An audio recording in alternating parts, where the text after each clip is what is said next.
ये मानवाः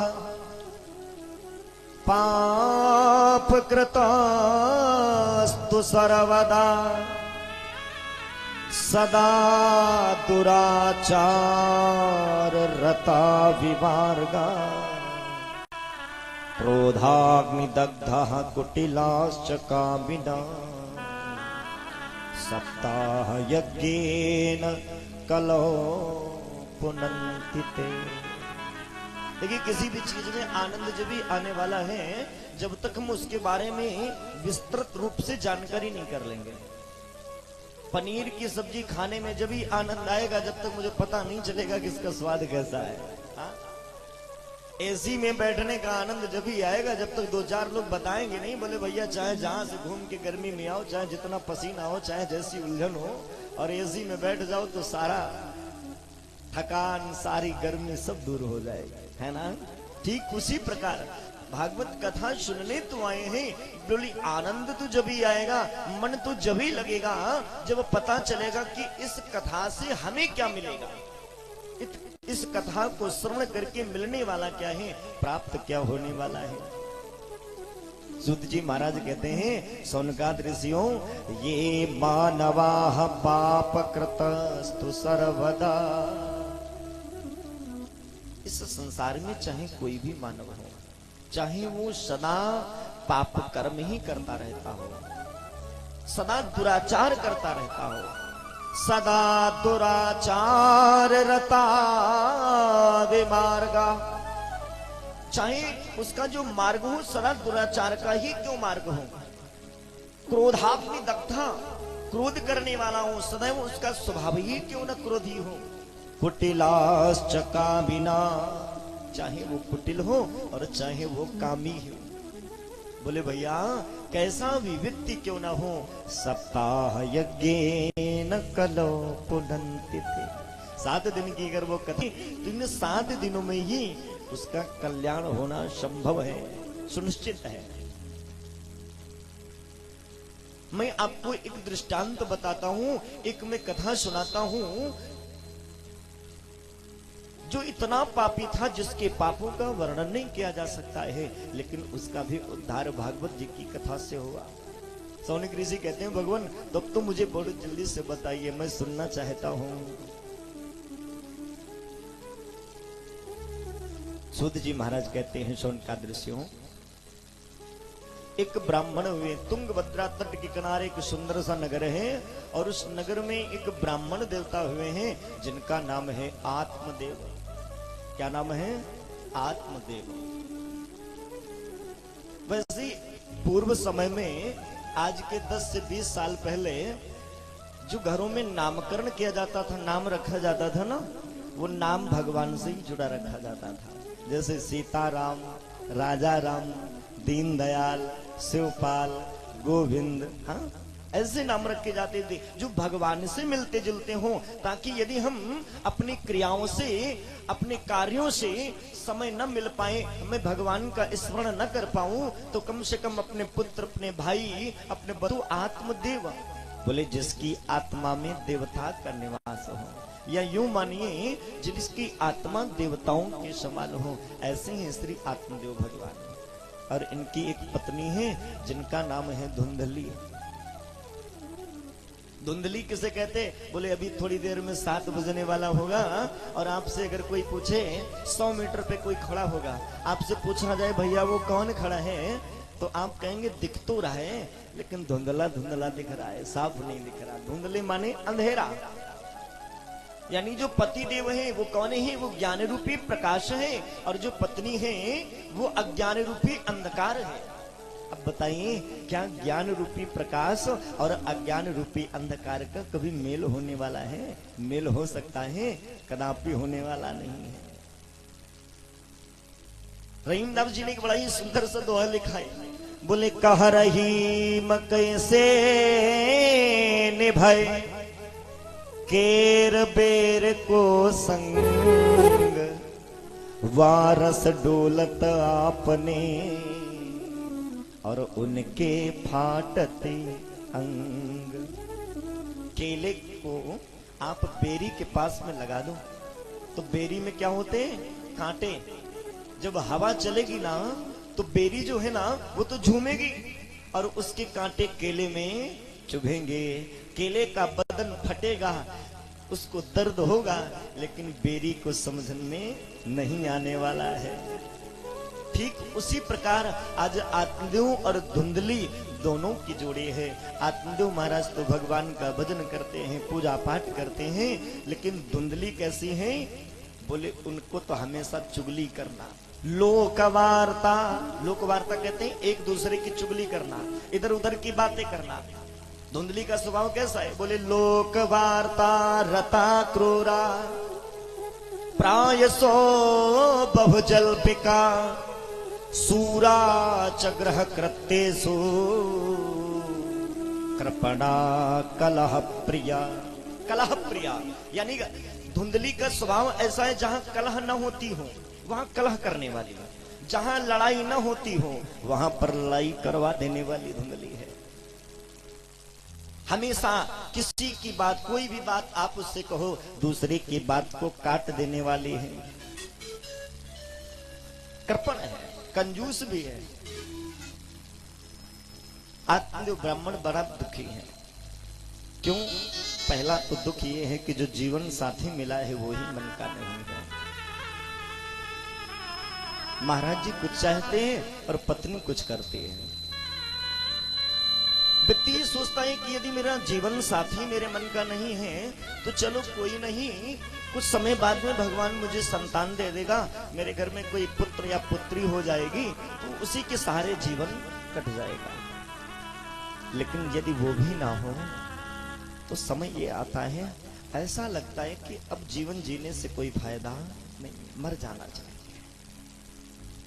क्योंकि जब पत्नी भी मेरे कहने के अनुसार नहीं है, पत्नी भी मेरे अनुकूल नहीं है, पुत्र भी नहीं है, कोई पुत्री भी नहीं, कोई संतान भी नहीं है, तो जीवन किसके लिए जीना चाहिए?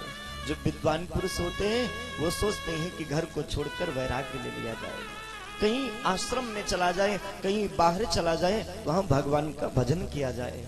लेकिन होता क्या है, ब्राह्मण देवता को पूरी गांव वाले अपने घर में बुलाते थे पूजा पाठ करने के लिए।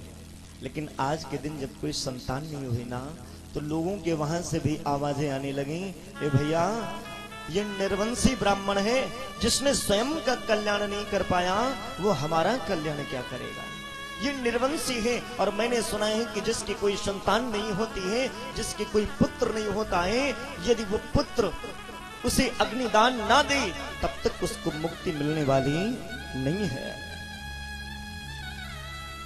निर्वंशी व्यक्ति स्वयं तो नरक में जाता है, साथ में अपने परिवार वालों को भी नरक में ले जाता है।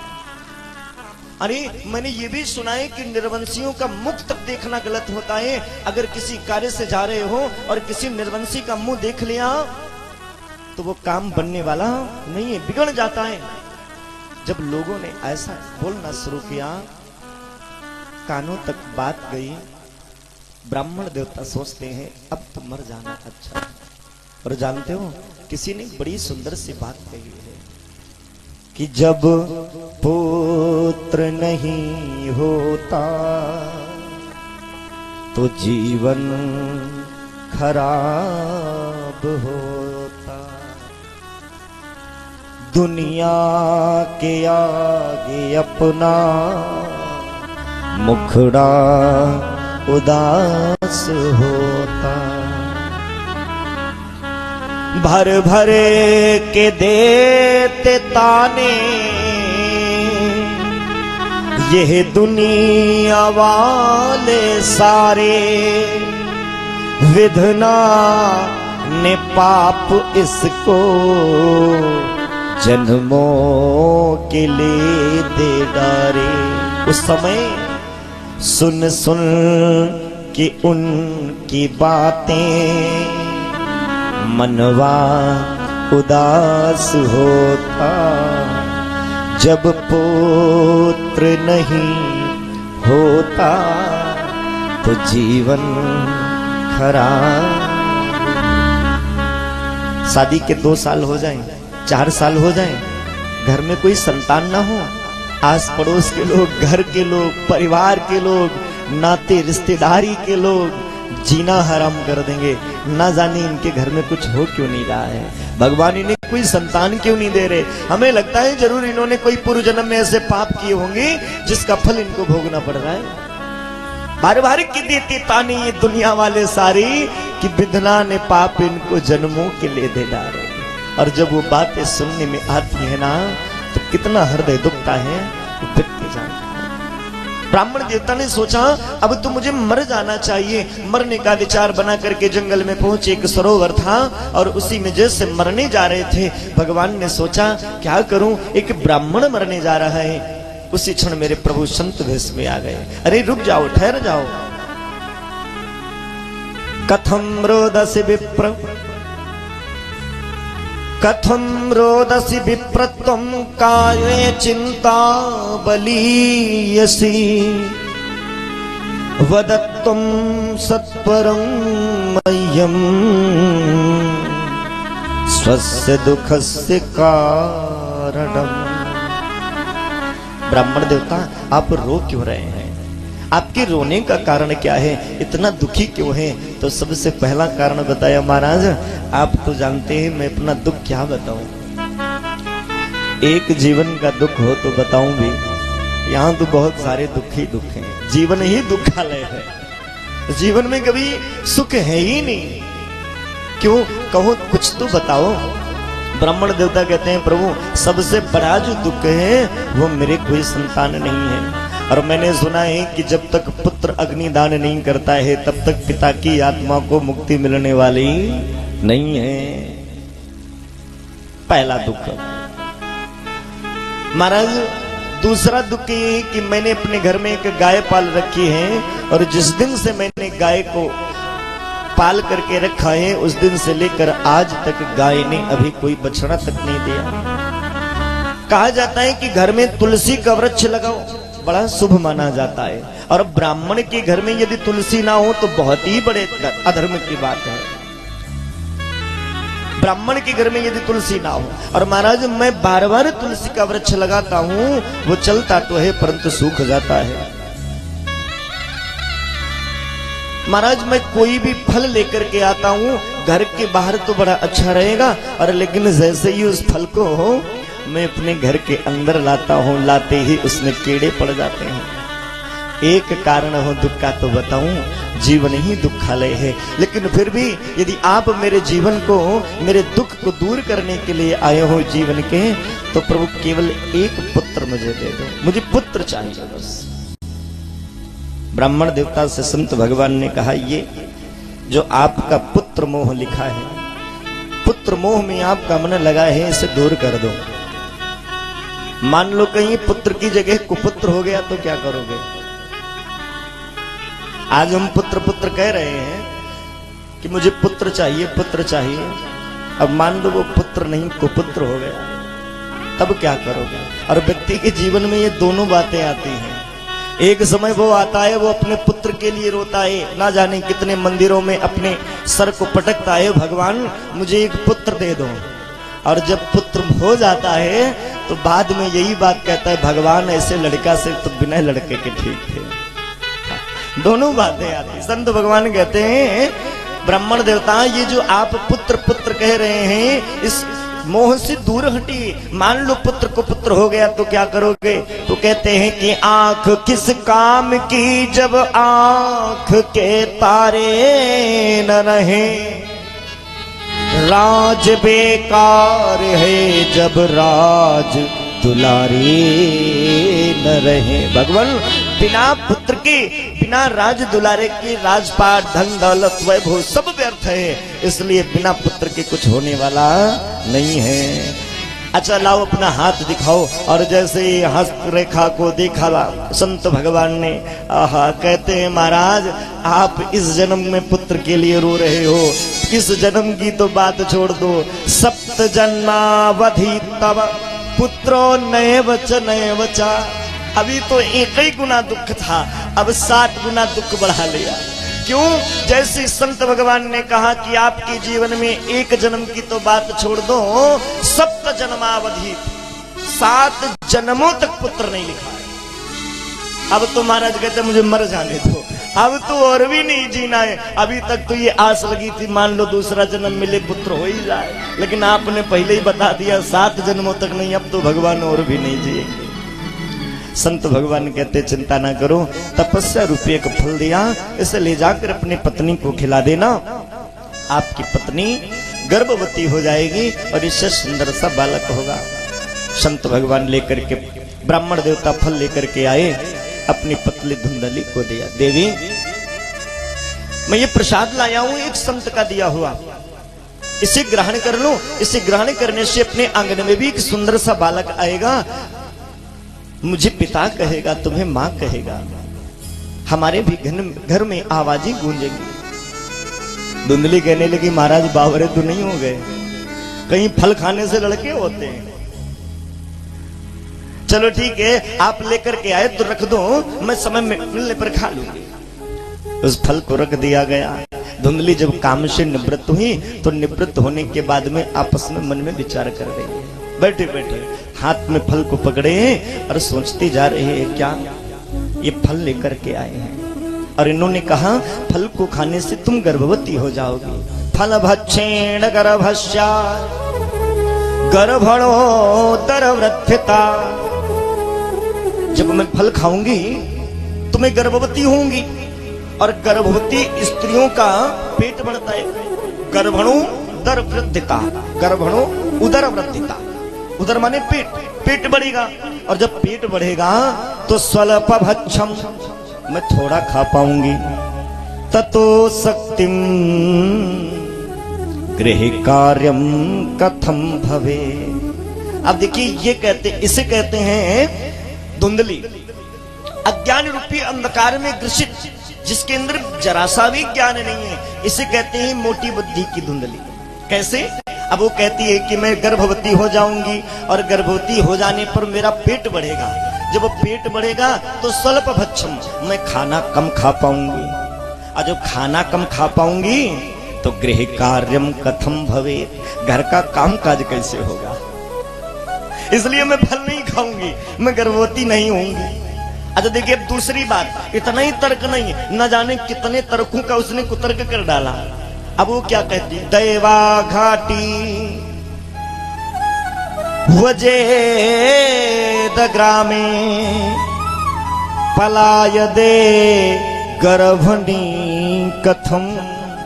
मान लो मैंने फल खा लिया, फल खाने के बाद मैं गर्भवती हो गई, मेरा पेट बढ़ गया और मैं घर में लेटी हुई हूँ, चारपाई पे सो रही हूँ, अचानक से कोई खबर दे दे कि गांव में आग लग गई। दैवा घाटी वजीद ग्राम में अगर कोई कह दे गांव में आग लग गई तो सब तो भाग जाएंगे, और मेरा बड़ा पेट होने के कारण भाग नहीं पाऊंगी, मैं जल जाऊंगी, मर जाऊंगी, इसलिए नहीं मैं इस फल को नहीं खाऊंगी।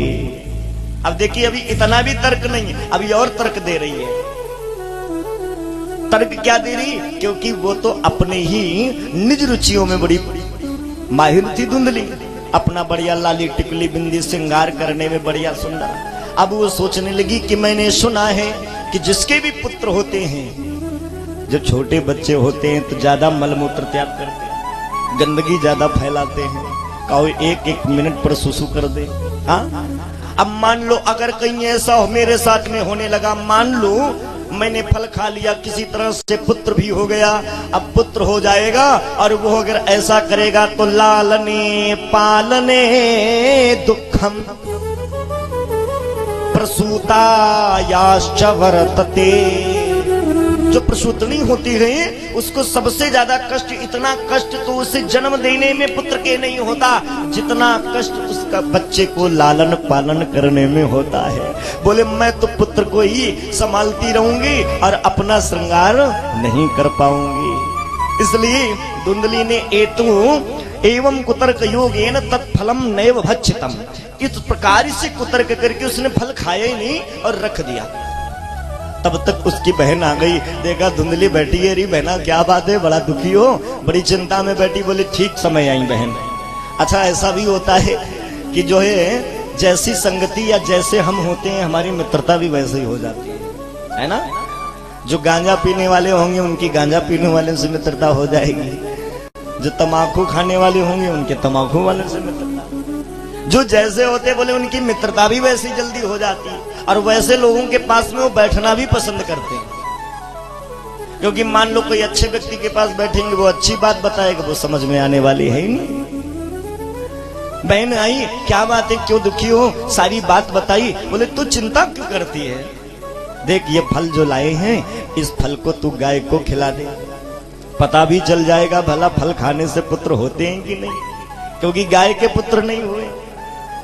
और ऐसा कर, मेरे पेट में एक बालक पल रहा है, कुछ समय बाद में ये पुत्र होगा, मैं अपने पति के द्वारा तेरे पास भिजवा दूंगी, और तू क्या करना, उसके बदले में कुछ पैसा दे देना मेरे पति को। हाँ हाँ क्यों नहीं। आज भगवान की कृपा से समय आया है, धुंधली ने झूठ बोल दिया, फल गाय को खिला दिया है। समय आने पर पड़ोसन बहन के बालक हुआ, वो बालक अपने पति के द्वारा धुंधली के पास तक पहुंचाया गया है। धुंधली ने अपने स्वामी आत्मदेव ब्राह्मण से कहा, महाराज आपके घर में सुंदर से बालक का जन्म हुआ है। ब्राह्मण देवता इतने प्रसन्न में, बधाइयां बजने लगी, ढोल बाजे बजने लगे हैं,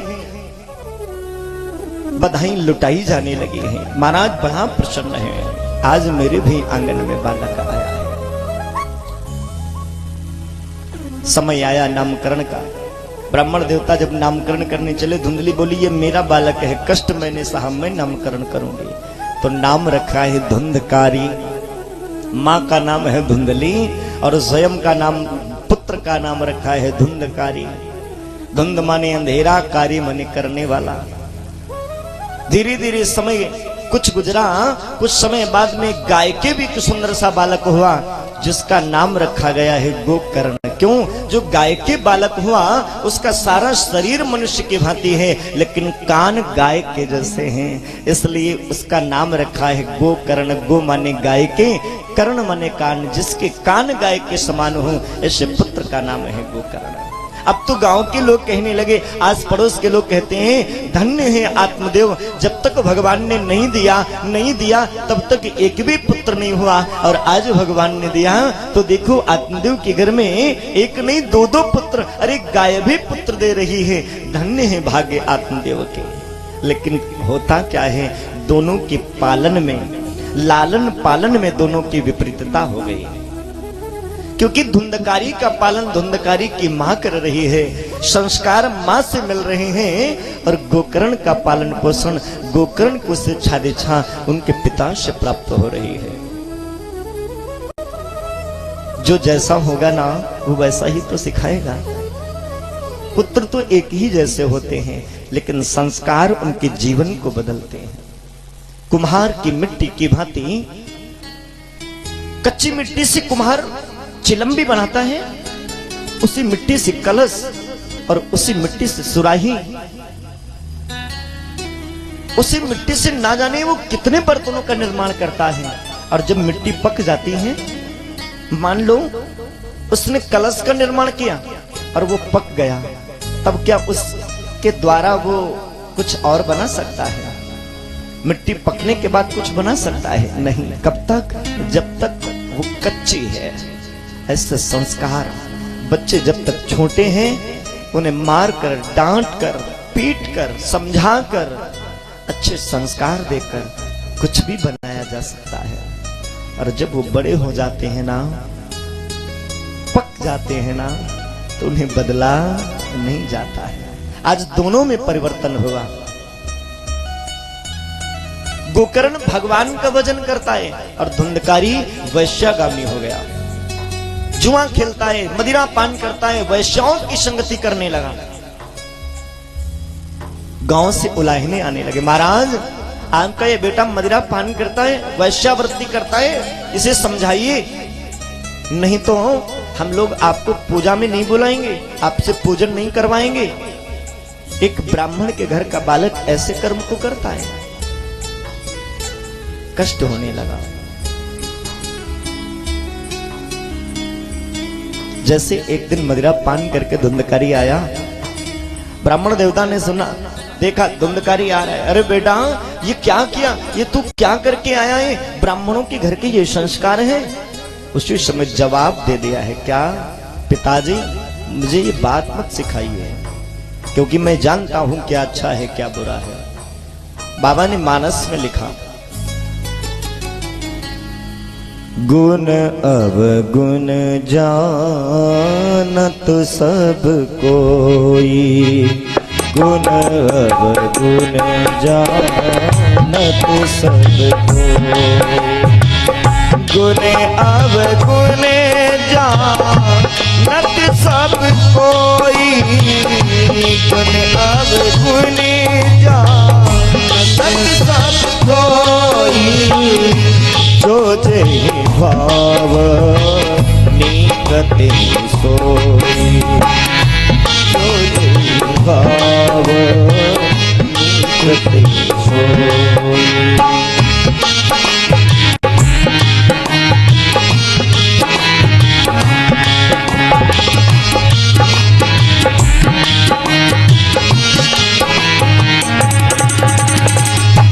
गुण अवगुण जानत सब कोई, गुण अवगुण जानत सब कोई, जो जे भाव निकटे सोई, जो जे भाव गुण अवगुण जानत सब कोई, जो जे भाव निकटे सोई।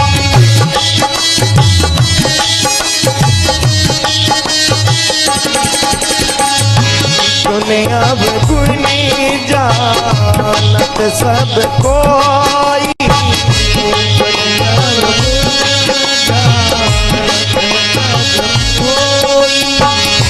जो जे भाव निकटे सोई, जो जे भाव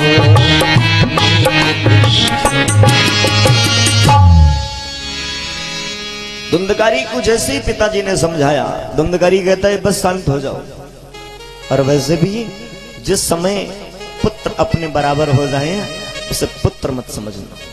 यदि आप अपना सम्मान चाहते हो, अगर अपने बराबर, एक गांव की कहावत है कि पिता के पैर की जूती जब पुत्र के पैर में आने लग जाए तो उसे पुत्र मत समझना, उसे अपना मित्र बना लेना, तभी आपका सम्मान बरकरार रहेगा। और यदि पुत्र समझ करके उसे सलाह देना शुरू करोगे ना, कभी सम्मान बचा नहीं पाओगे। धुंधकारी कहता है पिताजी मुझे उपदेश मत दीजिए, बहु उपदेश कुशल बहु तेरे, मैं जानता हूं क्या अच्छा है क्या बुरा है। अच्छा कौन नहीं जानता, सब तंबाकू खाते, साफ साफ तंबाकू पे लिखा है तंबाकू जानलेवा है, तंबाकू से कैंसर होता है लिखा है, लेकिन फिर भी आदमी बड़े चाव से खाता है। खूब आदमी दारू पीता है, सबको पता है दारू पीने से लीवर किडनी खराब हो जाती है, लेकिन बड़े चाव से पीता है। क्यों? गुण अवगुण सब जानते हैं, लेकिन जो जिसे अच्छा लगता है वही करता है। बोले मुझे उपदेश देने की आवश्यकता नहीं है। धुंधकारी आगे बढ़ गया, पास में गोकर्ण भैया खड़े थे। गोकर्ण जी ने देखा पिताजी का मुख मुरझा गया है, मुखमंडल उदास है, तो पिताजी के पास में पहुंचे और समझाने लगे। बोले पिताजी उदास होने की आवश्यकता नहीं। क्यों? आत्मदेव कहते हैं बेटा मैं करूं तो क्या करूं, प्रतिष्ठामि को गच्छामि को में दुखम व्यपोहयति, मैं कहां जाऊं कहां बैठूं, मैं किससे अपने दुख के बारे में कहूं। प्राणास्त्यजामि दुखेन हा कष्टम मम संस्थितम्, हमें तो लगता है कि अब मुझे अपने प्राण त्याग देने चाहिए। क्या मैं अपनी आंखों के सामने ये भी देखूंगा?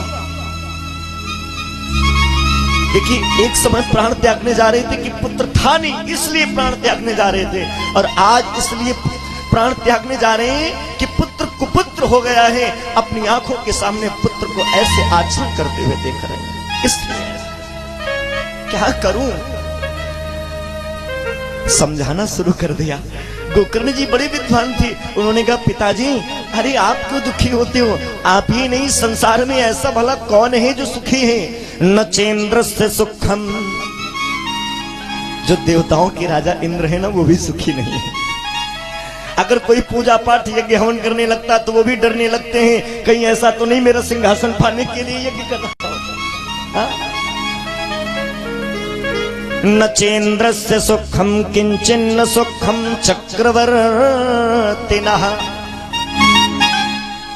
न देवताओं की राजा इंद्र को सुख है, न तो चक्रवर्ती राजा को सुख है। सुखमस्ति विरक्तस्य मुनिरेकांत जीवनः। सुख अगर है तो जानते हो किसके पास में सुख है? विरक्तों के पास। कौन कौन है विरक्त? बोले जो इस संसार से बिल्कुल परे हैं, जो इन संसार की माया से लिप्त ही नहीं, जो केवल एक ही भाव रखते हैं। क्या? मन लागो मेरो राम फकीरी में, मन लागो मेरो राम फकीरी में, मन लागो फकीरी में, मन लागो मेरो राम फकीरी में, मन लागो मेरो राम फकीरी में, फकीरी में,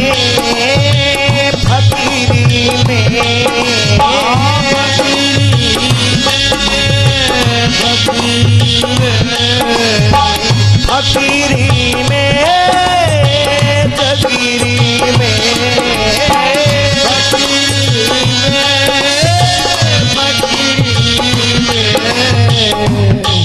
मन लागो मेरा फकीरी में,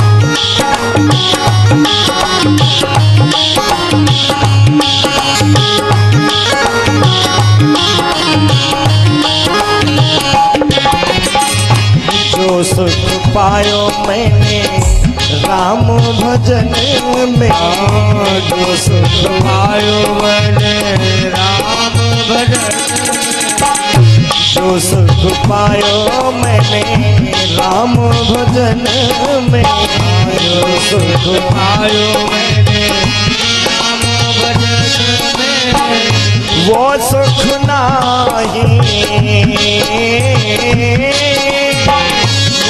सुख नाही अमीरी में, मन लागो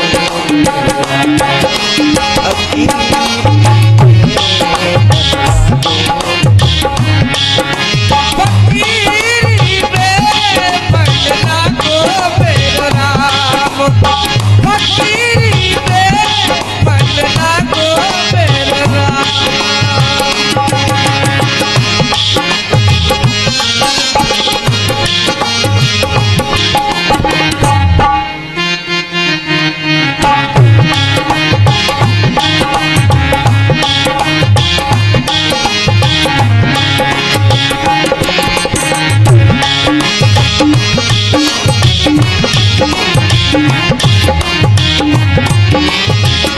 भला बुरा सबका सुन लीजिए, भला बुरा सबका सुन लीजिए, भला बुरा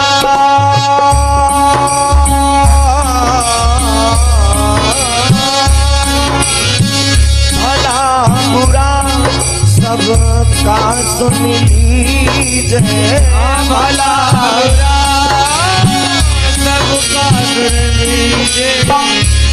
भैया करो गुजार गरीबी में,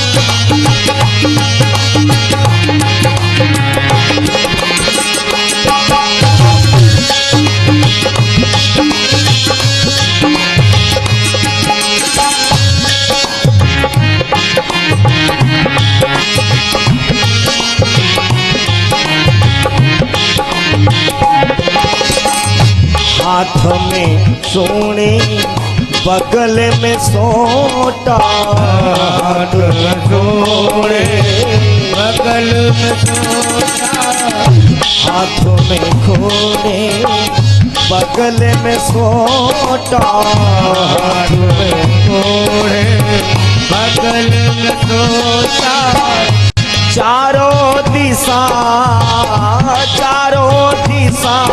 जगीरी में फकीरी में हो गया फकीरी में बदला को मेरो राम, फकीरी में बदला को मेरो राम।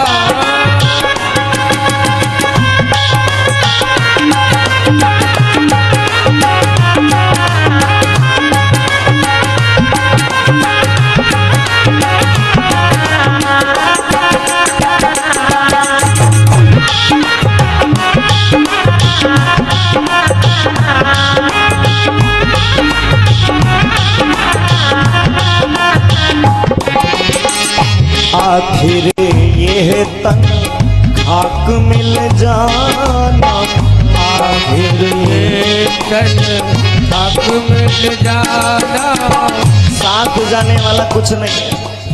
आई वहां से जो हाली हवाली थे, सिकंदर जब गया यहाँ से तो दोनों हाथ खाली थे।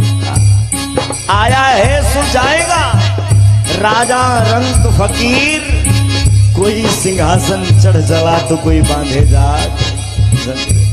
दुनिया में जो आया है उसे जाना पड़ेगा।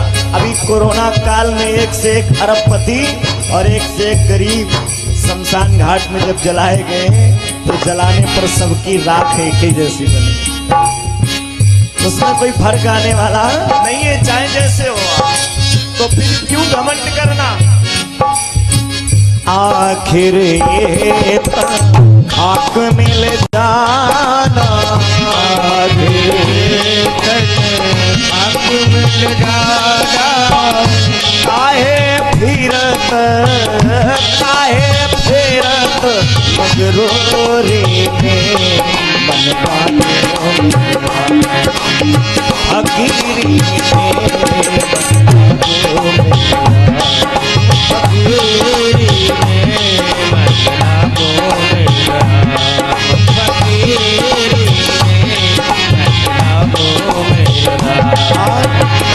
कहत कबीर सुनो भाई साधो, कहत कबीर सुनो भाई साधो, साहब मिले साहब मिले सबूरी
गोकर्ण जी कहते हैं पिताजी इस संसार में कोई भी सुखी नहीं है, न चेन्द्र से सुखम किंचन सुखम चक्रवर्तिनः, सुखमस्ति विरक्त से मुनेरेकांत जीवनः।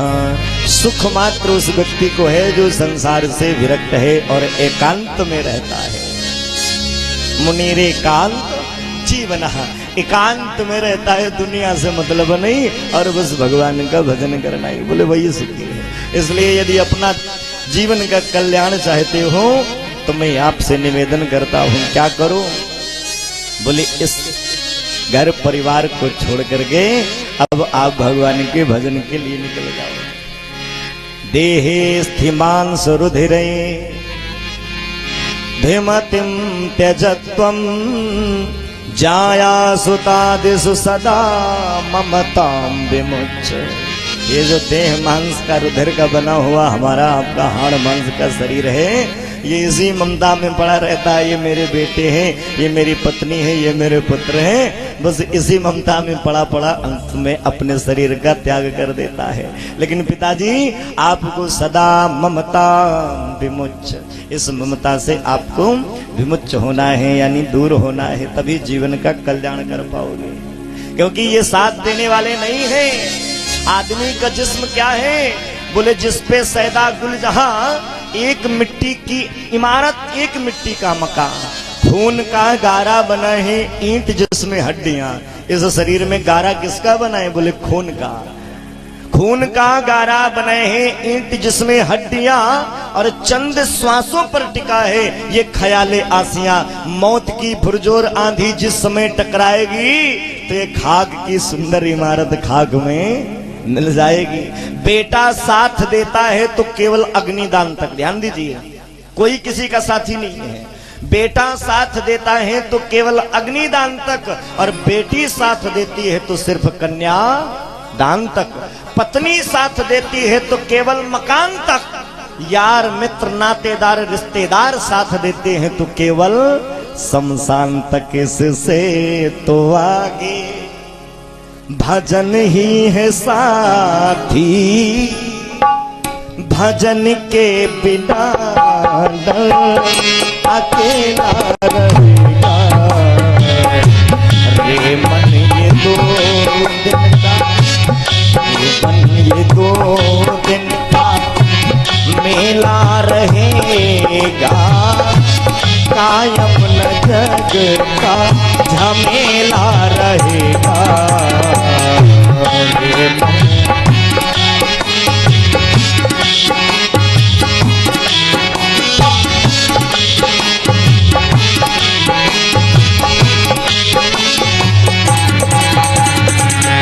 रे मन ये दो दिन का मेला रहेगा।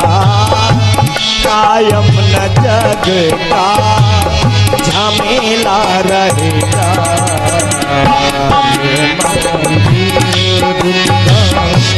मेला रहेगा,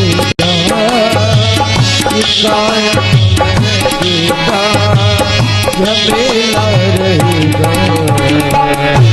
रे मन ये दो दिन का, रे मन ये दो दिन। भैया जीवन में कभी भी कोई किसी का साथी नहीं है। जैसे गोकर्ण जी ने ज्ञानोपदेश दिया, आज आत्मदेव के मन में बैठ गया, बोले अब मुझे यहाँ नहीं रहना। अपना कमंडल लिया, कमंडल लेकर के घर परिवार छोड़ करके विरक्त हो गए, भगवान के भजन के लिए निकल पड़े। कुछ दिन बाद गोकर्ण जी भी चले गए। अब घर में कौन बचा है? बोले धुंधकारी और धुंधकारी की मां। भाई कोई भी व्यसन अपने जीवन में लेके आओगे तो उसके लिए धन की जरूरत पड़ती है, और धनोपार्जन कब होगा? जब मेहनत करोगे तब धन आएगा। अब मेहनत करोगे नहीं तो जो जमा रखा है वही बेच बेच के खाओगे। अंत तो गत्वा होता क्या है? धुंधकारी खूब जो भी घर में था, लुटिया बासन सब बेच बेच करके उड़ा आया। अब जब घर में कुछ नहीं बचा, एक दिन मदिरा पान करके आया, अपनी मैया धुंधकारी को लाठियों से पीटने लग गया। जिनके घर आईना नहीं होता, वक्त सबको बुरा बनाता है, आदमी खुद बुरा नहीं होता। समय बुरा बना देता है, समय इंसान को मजबूर कर देता है। कहते हैं कि वक्त इंसान की पहचान करा देता है। आज धुंधली की आंखों में आंसू आ गए और धुंधली सोचने लगी, काश अगर इसने मेरी कोख से जन्म लिया होता तो शायद ये मेरे ऊपर अपने चरण का प्रहार नहीं करता। लेकिन ये मेरा बेटा नहीं है, ये तो मेरी बहन की बहन का पुत्र है, बहन के उदर से इसने जन्म लिया। दुख हुआ, अपने सम्मान को बचाना चाहते, झूठ बोल दिया, बेटा जो भी धन है तुझे मैं कल दे दूंगी, इस समय तू सो जा। अंत में अपने सम्मान को, आत्म सम्मान को बचाने के लिए धुंधकारी की मां धुंधली ने घर में कुआं था, उसी में कूद करके अपने प्राणों का त्याग कर दिया है। सुखदेव जी महाराज कहते हैं, कूपे पातः कृतो रात्रे तेन सा निधनम गता। कुएं में कूद कर प्राण त्याग दे। क्यों? ऐसे मर जाना ठीक है, घुट घुट के मरना अच्छा। कोई दिन प्रतिदिन मार मार करके मुझे जीवित रखे, अच्छा नहीं। एक दिन ही गोली मार दे वो अच्छा है। अपने आत्मसम्मान को बचाने के लिए आज धुंधली कुएं में कूद करके मर गई। सुबह हुआ, धुंधकारी ने देखा कुछ भी नहीं दिख रहा है, अब तो स्वतंत्र हो गया ना। और जो स्वतंत्र होता है फिर जो मर्जी आए वो कर। परम स्वतंत्र न सिर पर कोई, परम स्वतंत्र सिर पर कोई, परम स्वतंत्र सिर पर कोई, परम स्वतंत्र न सिर पर कोई, परम स्वतंत्र सिर पर कोई, भाव बनाए करहु तुम सोई, भाव सगाई करहु तुम सोई, भाव बनाए करहु तुम सोई। अब तो पिताजी भी चले गए, भाई भी चला गया, माँ ने तो प्राण त्याग दिए, बचा धुंधकारी अकेला। अब तो कोई कहने वाला भी नहीं, स्वतंत्र है। जो भी था नित्य प्रति वैश्याओं की संगति में पड़ गया। अब भैया जो भी था तो सब खत्म हो गया, और वैश्याओं को तो चाहिए धन। धुंधकारी चोरी करने लगा, चोरी कर करके वैश्याओं के पास जाता है। अभी तक तो जाता ही था, अब अपने घर को ही वैश्याओं का अड्डा बना लिया। घर में ही 4-4 वैश्या रखने लगा है। जब धन बिल्कुल समाप्ति हो गई, एक दिन धुंधकारी ने जाकर के राजा के महल में चोरी करी। ढेर सारा सोना चांदी चुराया, वैश्याओं के आगे रख दिया। वैश्याएं आश्चर्यचकित हो गई, अरे धुंधकारी ये धन कहां से लाया है? राजा के महल में चोरी करी। चारे आपस में विचार करने लग गई कि अगर कहीं राजा को पता चला तो ये भी पकड़ा जाएगा, मैं भी पकड़ी जाऊंगी, धन भी चला जाएगा। क्या करें? धन भी बच जाए, धन हमें मिल जाए, पकड़े भी ना जाए। वैश्याओं ने कहा, बोले धुंधकारी को ही मार दो। अच्छा, धन एक ऐसा लालच है जो सबको क्या से क्या करा दे, क्यों दद्दू? हाँ, ये धन एक ऐसी लालच है जो व्यक्ति को क्या से क्या ना करा दे। मान लो किसी से कह दो तुमको मैं 1 करोड़ रुपया दे दूंगा, अपने बाप को गोली मार दो, तो ऐसे ऐसे बेटे पड़े हैं करोड़ के लालच में बाप को गोली मार देंगे। ये धन है। आज धुंधकारी को मदिरा पान कराया। एक वैश्या चरण दबारी, एक हाथ दबारी, बड़ी सेवा कर रही, चारपाई पे लिटा दिया। धुंधकारी को नींद आ गई, और जैसे नींद आई चारों वैश्याओं ने मिलकर रस्सी लेकर के आई, उनके हाथ और पैर को चारपाई में बांध दिया और जलता हुआ अंगारा लेकर के आई। जलते हुए अंगारे के द्वारा तप्त अंगार समूहांश्च तन्मुखे ही विचिक्षुप हो। तप्त अंगार समूहांश, जलते हुए आग के अंगारे लेकर के आई और धुंधकारी के मुंह में डाल दिए। जैसे धुंधकारी के मुंह में डाले, आज धुंधकारी तड़पने लगा है। उस अंगार की जलन से धुंधकारी व्याकुल होने लगा। अग्नि ज्वालाति दुखेन व्याकुलो निधनम गता। व्याकुल होकर के प्राण त्याग दिए। विचार करो, हाथ और पैर बंधे हों और मुख में जलते हुए आग के अंगारे डाल दिए जाएं, उस समय उसकी तड़प किस प्रकार से प्राण निकले होंगे। लेकिन जानते हो ऐसा किसके साथ में होता है? उन्हीं के साथ होता है जिस माँ ने 9 महीने तक पेट में रखा, अपने खून से तुम्हें पाल पोस करके इतना बड़ा किया, और बड़ा करने के बाद में जब समय आता है तो तुम उस माँ बाप को ठोकर लगाते हो। उन्हीं के साथ में ऐसा होता है। अभिवादन शीलस्य नित्यम वृद्धोपि सेविना चत्वार तस्य वर्धन्ति आयुर्विद्या यशो बलम।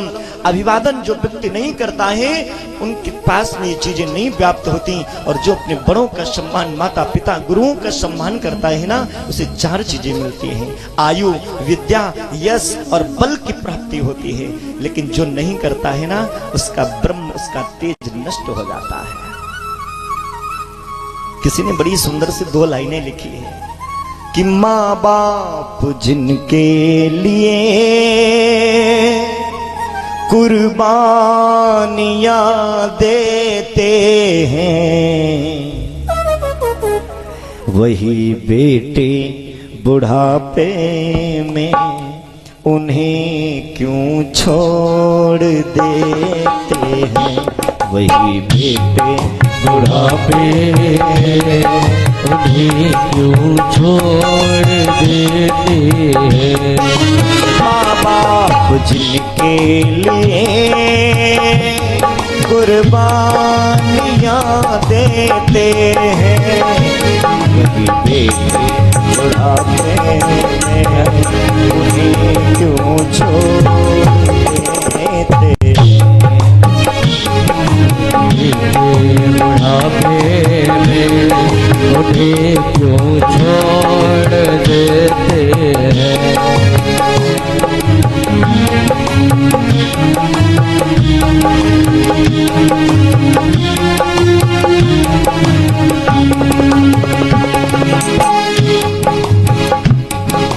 जिसको उन्होंने चलना सिखाया, ठोकर मारे वही, ठोकर मारे वही। जिसको जाने चलना सिखाया, ठोकर मारे वही, ठोकर मारे वही। जानते हो वो पिता ही होता है जो अपने बेटे को अपनी उंगली पकड़ करके चलाना सिखाता है। किस लिए? कि बेटा आज तू अपने पैरों पर खड़े होकर के चल नहीं सकता है, आज तुझे मेरे सहारे की जरूरत है, और एक दिन वो आएगा जब मैं अपने पैरों पर खड़े होकर के चल नहीं सकता, तो मुझे तेरे सहारे की जरूरत होगी, तब मैं तेरी उंगली पकड़ करके चलूंगा। लेकिन समय आने पर वो बेटे अपनी उंगली अपने पिता को नहीं पकड़ाते।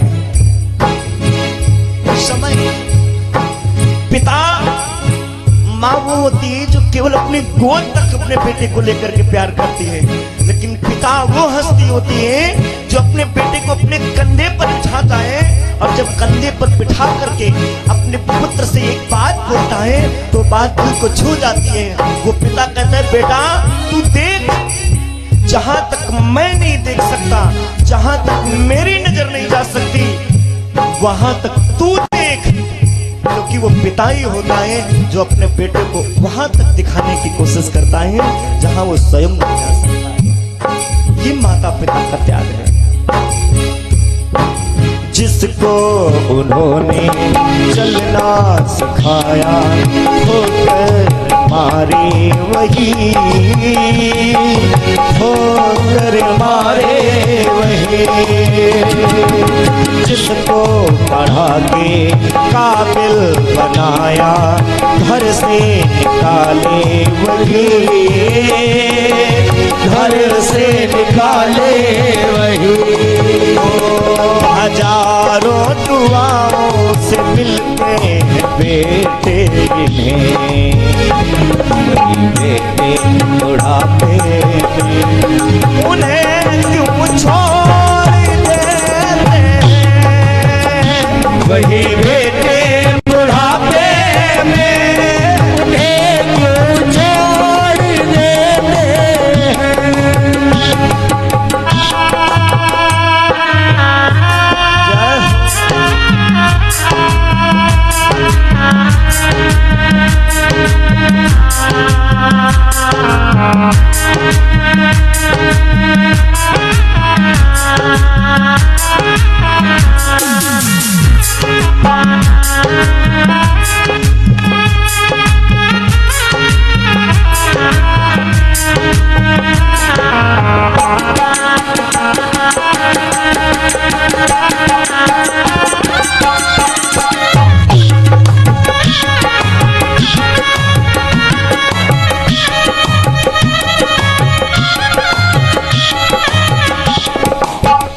वही बेटे बुढ़ापे में उन्हें क्यों छोड़ देते हैं,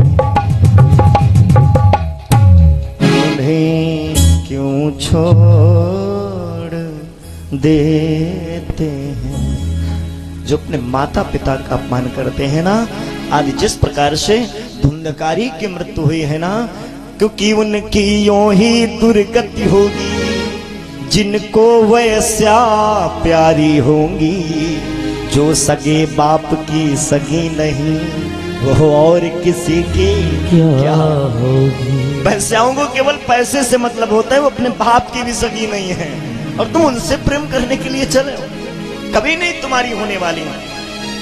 आदि आज अग्नि ज्वालादि दुखे न, अग्नि की ज्वाला के कारण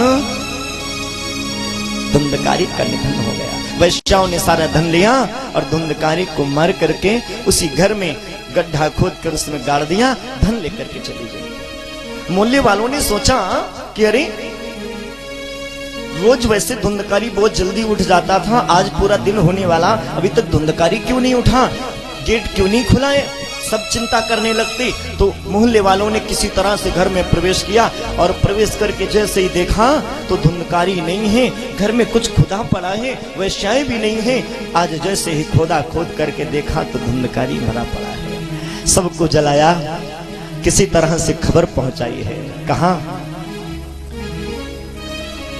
गोकर्ण जी के पास में, भैया तुम्हारा भाई धुंधकारी मारा गया है।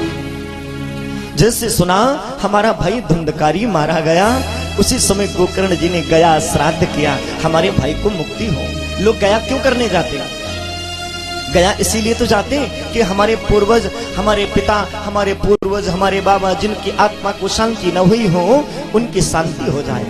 गया श्राद्ध, पिंडदान, नन्नदान सब कुछ किया, लेकिन किसी भी तरह से मुक्ति ना मिली।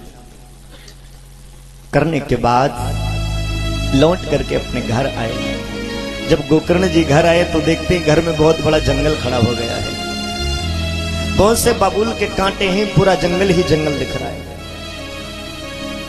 किसी तरह घर को साफ किया और साफ करके पीतांबर बिछाया और बिछा करके लेट गए।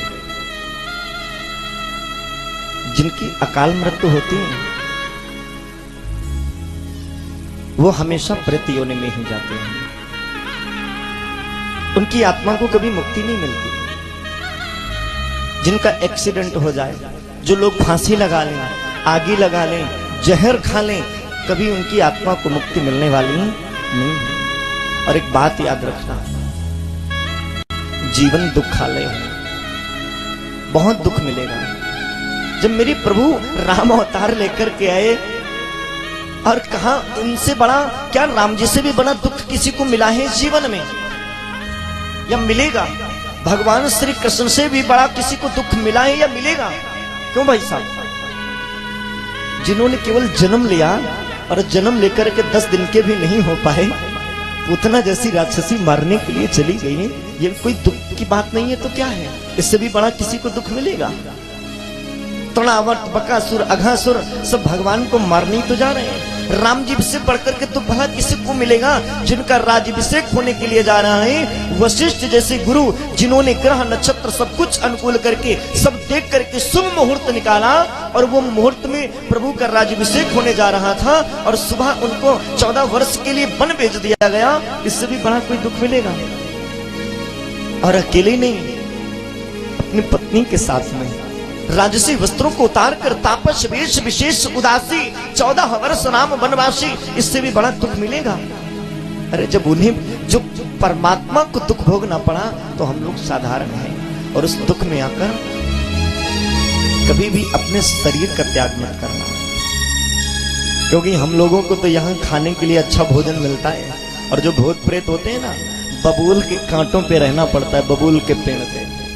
खाने के लिए उनको हमारा सबका जूठा भोजन मिलता है, पीने के लिए नाली का पानी मिलता है। जो लोग आत्महत्या करते हैं और फिर बाद में रोते हैं, बोले बहुत गलत किया है, इसलिए यहाँ का दुख सह लो, वो वाला दुख सहन नहीं किया जाएगा। आज धुंधकारी कभी भेड़ा बन करके आता है, कभी भैंसा बन करके आता है, अपने भाई से कुछ कहना चाहता है। बार बार रूप बदल के आ रहे हैं। गोकर्ण जी ने देखा, क्योंकि प्रेत में बोलने की सामर्थ्य नहीं होती। मनुष्य में 5 तत्व और प्रेत में 3 तत्व होते, 2 तत्व गायब हो जाते हैं। उसमें बोलने की सामर्थ्य नहीं रहती। कहना तो चाहता है, बोल नहीं पा रहा है। आज गोकर्ण जी जान गए, कमंडल से जल लिया, गायत्री मंत्र पढ़ करके छींटा लगाया और जैसे कहा तुम कौन हो। आंखों से आंसू बहने लगे और रोने लगा। भैया मुझे पहचान नहीं पाए, मैं आपका ही भाई हूं। अहम भ्राता तो दियो अस्मि धुंधकारी नामता, मेरा नाम धुंधकारी है। गोकर्ण जी ने कहा भैया तुम धुंधकारी हो? हाँ, तो फिर इस प्रेत योनि में कैसे आए? स्वकीये ने वदोसे ब्रह्मत्वम नाशितम मया, हमारे स्वयं किए हुए पापों के द्वारा मेरा ब्रह्मत्व नष्ट हो गया है, इसलिए मैं प्रेत योनि में आया हूं। मुझे यहां से बाहर निकालो भैया, मुझे यहां से बाहर निकालो। और सच में जन्म का साथी माता पिता है, लेकिन कर्म का साथी कोई नहीं। बाबा मानस में लिख दिए, काहो न क्यों सुख दुख करता, काहो न क्यों सुख दुख करता,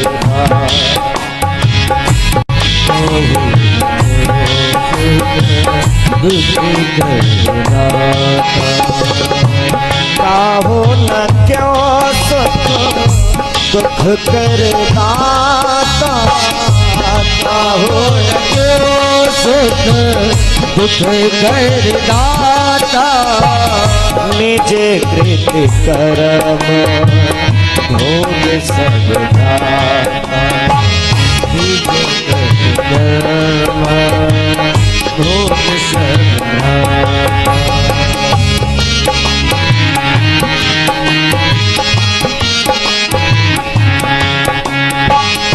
निज कृत कर्म भोग सब। धुंधकारी कहता है भैया कोई किसी के सुख और दुख को देने वाला नहीं है, सब अपने कर्मों से मिलता है, कर्म प्रधान है। अगर गेहूं बोओगे, सोचो गेहूं की जगह धान पैदा हो जाएगा, होगा तो वही जो बोओगे, कर्म प्रधान है। आज गोकर्ण जी को नींद नहीं आई। प्रातःकाल ब्राह्मणों को बुलाकर परामर्श किया तो ब्राह्मणों ने कहा कि इस कलिकाल में अगर प्रत्यक्ष दिखाई देने वाले भगवान हैं तो सूर्य नारायण भगवान, उनसे प्रार्थना करो, वो रास्ता बताएंगे। गोकर्ण जी ने सूर्य भगवान से प्रार्थना करी। सूर्य भगवान ने कहा गोकर्ण अगर अपने भैया की मुक्ति चाहते हो तो केवल एक ही साधन मात्र है, श्रीमद् भागवतान मुक्ति ही सप्ताहम वाचनम करो। श्रीमद् भागवत महापुराण की कथा सुनाओ, सप्ताह यज्ञ से उसका उद्धार सुनिश्चित है। गोकर्ण जी ने सुंदर सी व्यासपीठ का निर्माण किया, वेदियों का निर्माण किया और निर्माण करके भगवान का आवाहन किया है। और देखिए एक बात बताऊं, ब्राह्मण को सर्वश्रेष्ठ क्यों माना गया? ब्राह्मण को सर्वश्रेष्ठ की संज्ञा किस लिए दी गई? क्योंकि शास्त्र कहते हैं कि दैवाधीनम जगत सर्वम मंत्राधीनाश्च देवता। हम सब किसके अधीन हैं? भगवान के ना। हम सब देवताओं के ही तो अधीन हैं। अगर कोई तकलीफ होगी, कुछ मांगना होगा, कुछ जांचना होगा तो भगवान के ही आगे तो हाथ फैलाएंगे। दैवाधीनम जगत सर्वम, सारा संसार देवताओं के अधीन है। और देवता जानते हो किसके अधीन है? मंत्राधीनाश्च देवता। देवता मंत्रों के अधीन है, बिना मंत्र के देवता आने वाले नहीं है, प्रसन्न होने वाले नहीं है। मंत्राधीनाश्च देवता। और वो मंत्र जानते हो किसके अधीन है? ते मंत्रा ब्राह्मणाधीना। वो मंत्र ब्राह्मणों के अधीन है, इसीलिए तो तस्मा ब्राह्मण देवता, इसीलिए ब्राह्मण को देवता कहा गया है। बंदव प्रथम महीसुर चरना, इस पृथ्वी का अगर कोई देवता है तो कौन है भाई? महीसुर। और महीसुर कौन है? बोले ब्राह्मण है। इस पृथ्वी का देवता ब्राह्मण है। बोले महाराज आजकल राजा किसे कहते हैं? जिसके पास 100, 200, 400 बीघा जमीन हो, बढ़िया हवेली बनी हो, 200-400 नौकर हो, उसे राजा। बोले महाराजा, बोले उससे डबल हो तो महाराजा। लेकिन ब्राह्मण तो जन्म से, जब से वो पैदा होता है ना, तभी से वो महाराज बन करके आता है। उसके पास में कुछ होने की जरूरत नहीं है, केवल कंधे पर जनेऊ और बढ़िया सी शिखा, अरे धोती धारण किए हो, मस्तक पर चंदन हो, बस उसी में वो महाराज हो जाता है। लोग, हम सब लोग क्या कहते? बोले महाराज आइए। क्यों? वो जन्म से महाराज है, उसे बनना नहीं पड़ता है, वो जन्म से ही है। गोकर्ण जी ने सुंदर से देवताओं का आवाहन किया। अब विचार करते हैं कि मेरा भैया तो प्रेत योनि में है और प्रेत हवा है, वो कहीं रुकती नहीं, और जब तक वो एक जगह पर बैठ करके कथा श्रवण नहीं करेगा तब तक उसका कल्याण होने वाला नहीं। वहीं पास में एक सप्त ग्रंथि का बांस खड़ा था जो बीच से खोखला था, उसी बांस के अंदर अपने भैया का आवाहन कर दिया और कथा प्रारंभ हुई है। जैसे ही कथा प्रथम दिवस की हुई, उस बांस की प्रथम गांठ टूट गई और दूसरे दिवस की दूसरी गांठ, तीसरे दिवस की तीसरी, और जैसे 7 दिन की कथा हुई, बांस की 7 ग्रंथि टूट गई। एवं सप्त दिनश्चैव सप्त ग्रंथि विभेदनम, 7 गांठें उस बांस की चटक गई। या यूं मानिए, जो हमारे जीवन में, हमारे शरीर में जो सप्त ग्रंथियां हैं, वो 7 ग्रंथियां खुल गई और भगवान के साक्षात्कार हो गए। आज उस बांस के अंदर से सुंदर से दिव्य रूप में भगवान के पीतांबर वेश धारणी, हाथ में सुंदर सी मुरली लिए हुए, गले में वैजंती की माला, तुलसी की माला धारण किए हुए, मोर मुकुट धारण किए भगवान के स्वरूप में भगवान का भक्त प्रकट हो गया और प्रकट होकर के हाथ जोड़ करके सर्वप्रथम भागवत जी को प्रणाम करने लगा। ये वही धुंधकारी है जो प्रेत बना था, अपने माता पिता का सम्मान नहीं किया, अपमान किया, वैश्यावृत्ति करी, इतना बड़ा महाप्रेत बन गया जिसका कल्याण गया श्राद्ध करने से नहीं हुआ, और आज उसका कल्याण किससे हुआ? भागवत जी की कथा से। निर्मल स्वरूप पाया है। दिव्य रूप धरो जातस तुलसी दाम मंडिता, गले में तुलसी की माला धारण किए हुए पीतांबर वेश में जैसे हाथ जोड़ करके सामने खड़ा हो गया और पहले उसने भागवत जी को प्रणाम किया है। आजकल भागवत क्या हो गई? बोले घर घर भागवत के वक्ता हो गए, भागवत भगावत बन गई।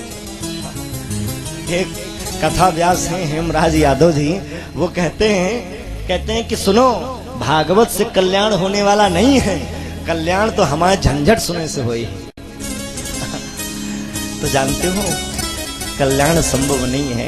जीवन का अगर कल्याण चाहते हो तो भागवत जी का एक एक श्लोक, एक एक शब्द यदि हमारे कान में जाएगा ना, तो वह हमारे पापों को नष्ट करेगा, हमारे जीवन को सुगमय बनाएगा, अच्छा बनाएगा। आज हाथ जोड़ करके खड़े हो गए और कहते हैं धुंधकारी, धन्या भागवती वार्ता प्रेत पीड़ा विनाशिनी। धन्य है भागवत जी की वार्ता। किसी के घर में चाहे जैसा भूत प्रेत रहता हो, चाहे कोई भी व्यक्ति चाहे जैसी प्रेत अवस्था से परेशान हो, कहीं पर उसका कल्याण ना हो रहा हो, एक कलिकाल का साक्षात प्रमाण है। अगर उसके घर में विधिवत शास्त्रोक्त नियम के द्वारा अगर भागवत जी का मूल पाठ कर दिया जाए, भागवत जी के 18,000 श्लोकों का उच्चारण किया जाए और विधिवत ढंग से नियमानुसार उसके घर में हवन किया जाए, हर एक प्रकार की नकारात्मक ऊर्जा और प्रेत अवस्था से दूर हो जाएगा। ये भागवत जी का प्रभाव है। धन्या भागवती वार्ता प्रेत पीड़ा विनाशिनी, सप्ताहोपि तथा धन्या कृष्ण लोक फल प्रदः। धुंधकारी कहता है धन्य है भागवत जी की वार्ता जिसने हम जैसे प्रेत को इस प्रेत पीड़ा से दूर करके भगवान कृष्ण लोक फल प्रदः हमें भगवान श्री कृष्ण के लोक को प्राप्त करा दिया। इससे बढ़कर के मेरे लिए कुछ नहीं हो सकता। और सबसे बड़ी बात तो मेरे लिए ये है कि मेरे भाई ने मेरे लिए ऐसा किया। आजकल तो भाई भाई के लिए कुछ करना ही नहीं चाहता है, भाई भाई को मार रहा है थोड़े से जर जमीन जोरू के पीछे। हाँ, कौरव और पांडव सगे चचेरे भाई थे, लेकिन इतना बड़ा महाभारत हो गया केवल जरा सी बात के पीछे। धुंधकारी आज रोने लगा, भैया अरे जिंदा में भाई भाई के लिए कुछ नहीं करता है, लेकिन आज आपने इस भाई के लिए मरने के बाद में ऐसा किया जो मैं सोच नहीं सकता हूं। ऐसा क्या काम किया हमने तेरा, भैया ऐसा क्या काम किया हमने तेरा जो मेरा हाथ तूने थाम लिया, जो मेरा हाथ तूने थाम लिया।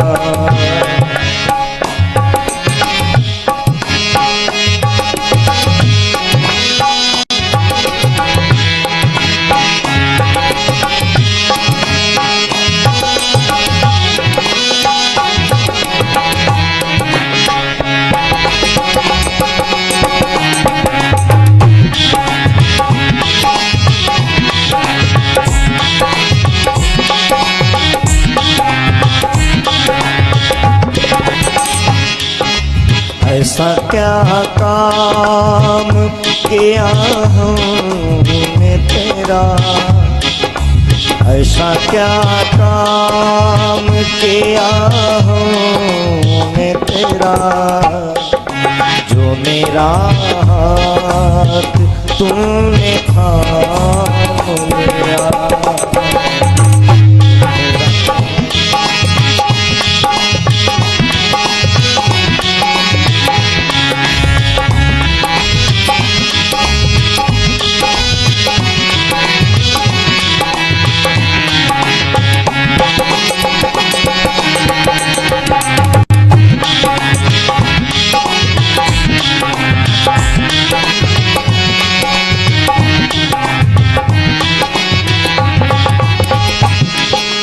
मेरी जिंदगी बदल दे तूने, मेरी जिंदगी बदल दे तूने।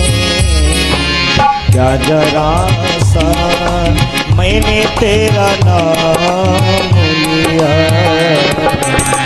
जरा सा मैंने तेरा नाम लिया।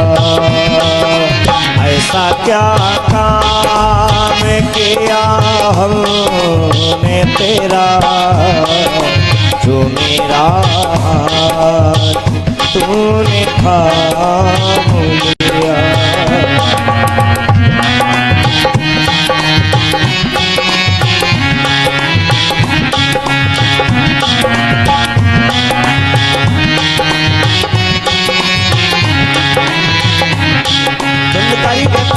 भैया इस जमाने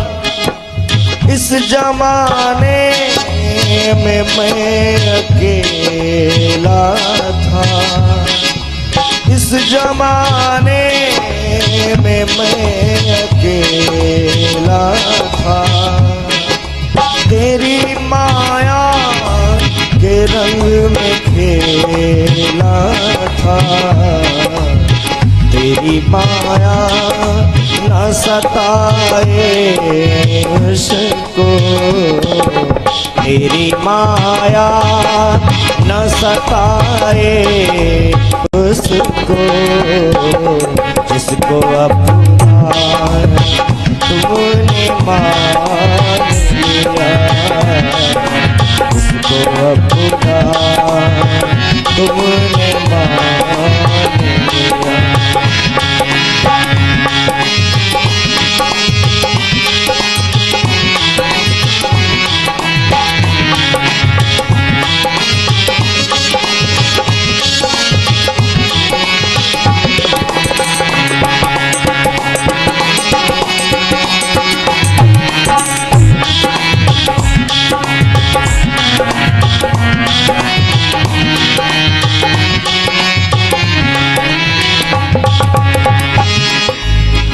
ऐसा क्या काम किया हमने तेरा, जो मेरा हाथ तुमने थाम लिया, जो मेरा हाथ तुमने थाम लिया।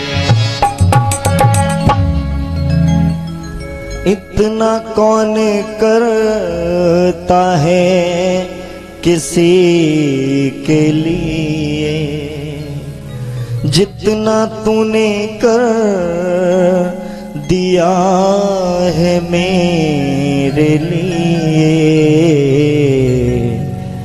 मेरी हर खुशी का इंतजाम किया, क्या जरा सा मैंने तेरा नाम लिया। धुंधकारी कहता है भैया इतना कौन करता है किसी के लिए, जितना परम धाम को धुंधकारी चला गया। अब जहां पर बैठे हुए भक्त जो बैठे थे सब खड़े हो गए, बोले गोकर्ण जी आप तो पक्षपाती हो, भेदभावी हो, आपने भेदभाव किया है। गोकर्ण जी ने बोला मैंने क्या किया? बोले अपने भैया को अच्छी वाली कथा सुनाई, उनके लिए विमान आया, वो भगवान के धाम चले गए, और हम लोगों को खराब वाली कथा सुनाई, हम लोगों के लिए विमान नहीं आया। गोकर्ण जी कहते हैं भैया कथा मैंने कोई भी अच्छी और खराब नहीं सुनाई, कथा तो कथा ही होती है। अत्रैव बहवा सन्ति श्रोतारो मम निर्मला, आनीतानि विमानानि न तेषां योगपद्गतो। भैया ये तो कथा है, हवा की भांति बहती रहती है, लेकिन बस फर्क इतना है कि श्रवणस्य विभेदेन फल भेदोत्र संस्थिता। श्रवणस्य विभेदेन व्यक्ति का भाव कैसा है, वो किस भाव से श्रवण कर रहा है। मान लो कोई कथा कराता है भगवान हमारे पुत्र हो जाए इसलिए कथा सुन रहा है, कोई कह रहा है हे भगवान मेरे लड़के का ब्याह हो जाए इसलिए कथा सुन रहा है। हाँ? कोई कह रहा है बोले प्रभु हमारे जीवन का कल्याण हो जाए, हमारी मुक्ति अच्छे से हो इसलिए कथा सुन रहा है। बोले जो व्यक्ति जिस धारणा से जिस भावना से कथा सुनेगा उसको फल वैसा ही तो प्राप्त होगा। कि सब श्रोता श्रोता रूप नहीं, कुछ सोते और सरोते हैं, इसलिए कथा सुनने में भी फल एक जैसे नहीं होते हैं।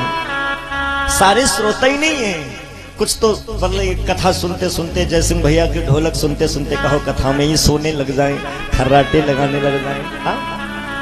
अब कुछ सरौते बोले जिस प्रकार से सरौता सुपारी काटता है, बोले कुछ लोग बैठे बैठे पंडित जी कथा कह रहे, बोले वो आपस में बातें चले, ओ जी बताओ, अरे बड़े दिन बाद मिले हम, हाँ तुम वही टोला में रहती हो हम वही टोला में, हाँ, बोले आपस में बातें चल रही हैं। हाँ तो सारे श्रोता नहीं होते, इसलिए कथा का जो फल होता है वो भी एक समान मिलने वाला नहीं है। श्रवणस्य विभेदेन फल भेदोत्र संस्थिता, श्रवणं तु कृतं सर्वैर्न तथा मननं कृतम्। आज सभी भक्त कहते हैं भैया एक बार पुनः आप कथा प्रारंभ करिए, और अब की बार हम लोग बड़े भाव से मन से कथा श्रवण करेंगे। गोकर्ण जी ने कथा पुनः प्रारंभ कर दी। जो लोग थे बड़े भाव से कथा सुना। 7वें दिन उनके लिए भगवान के वहां से बड़ा सा विमान आया है, और सब उस पर बैठ करके भगवान के परम धाम को गए। अयोध्यावासिनः पूर्वं यथा रामेण संगतः तथा कृष्णेन ते नीता, गोलोकम योगी दुर्लभम। जो व्यक्ति अयोध्या में रहता है सदैव भगवान राम के साथ में रहता है, उसके लिए भी एक बार संशय है कि वो भगवान के धाम को जाएगा कि नहीं जाएगा। अरे जब राम जी के पिताजी की ही मुक्ति नहीं हुई, वो ही बैकुंठ नहीं जा पाए, और वो कहां तक रह गए? बोले सुरधाम में रह गए। तो दूसरे की तो बात छोड़ दो, व्यास जी कहते हैं कि जब राम जी के पिता दशरथ जी की मुक्ति नहीं हो पाई, वही नहीं भगवान के धाम को पहुंचे, राम राम कहि राम कहे, राम राम कहि राम, तनु परिहरी रघुबर बिरह राव गयो सुरधाम। सुरधाम गए, देवताओं के लोग तो गए, लेकिन वैकुंठ नहीं मिल पाया। अयोध्यावासिनः पूर्वं यथा रामेण संगता, तथा कृष्णेन ते नीता गोलोकम योगी दुर्लभम। बोले जो भगवान राम के साथ रहते, भगवान कृष्ण के साथ रहते हैं, बोले उनका भी वैकुंठ दुर्लभ है। लेकिन आज भागवत जी की कृपा से सभी ग्रामवासियों को वो वैकुंठ प्राप्त हुआ है। जय जयकार होने लग गई।